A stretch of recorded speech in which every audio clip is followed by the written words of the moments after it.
रावण ने मरते वक्त लक्ष्मण को बताई थी ये बड़े काम की 3 बातें। जिस समय रावण मरणासन अवस्था में था उस समय भगवान श्री राम ने लक्ष्मण से कहा कि इस संसार से नीति, राजनीति और शक्ति का महान पंडित विदा ले रहा है। तुम उसके पास जाओ और उससे जीवन की कुछ ऐसी शिक्षा ले लो जो और कोई नहीं दे सकता।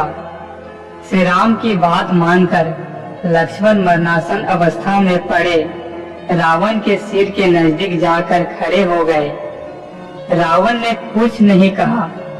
लक्ष्मण जी वापस राम जी के पास लौट कर आए।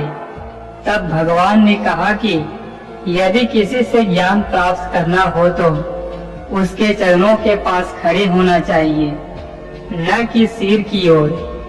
यह बात सुनकर लक्ष्मण जाकर इस रावण के पैरों की ओर खड़े हो गए। उस समय महापंडित रावण ने लक्ष्मण को 3 बातें बताई जो जीवन में सफलता की कुंजी है। नंबर 1, रावण ने लक्ष्मण को बताई वह ये थी कि शुभ कार्य जितनी जल्दी होकर डालना और अशुभ को जितना टाल सकते हो टाल देना चाहिए। यानी शुभस्य शीघ्रम। मैंने श्री राम को पहचान नहीं सका और उनकी शरण में आने में देरी कर दी, इसी कारण मेरी यह हालत हुई। नंबर 2, अपने प्रतिद्वंदी, अपने शत्रु को कभी अपने से छोटा नहीं समझना चाहिए। मैं यह भूल कर गया।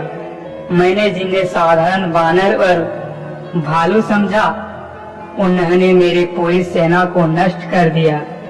मैंने जब ब्रह्मा जी से अमरता का वरदान मांगा था तब मनुष्य और वानर के अतिरिक्त कोई मेरा वध न कर सके ऐसा कहा था, क्योंकि मैं मनुष्य और वानर को तुच्छ समझता था।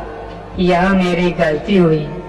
नंबर 3, अपने जीवन का कोई राज हो तो उससे किसी को भी नहीं बताना चाहिए। यहाँ भी मैं चूक गया, क्योंकि विभीषण मेरी मृत्यु का राज जानता था। ये मेरे जीवन की सबसे बड़ी गलती थी।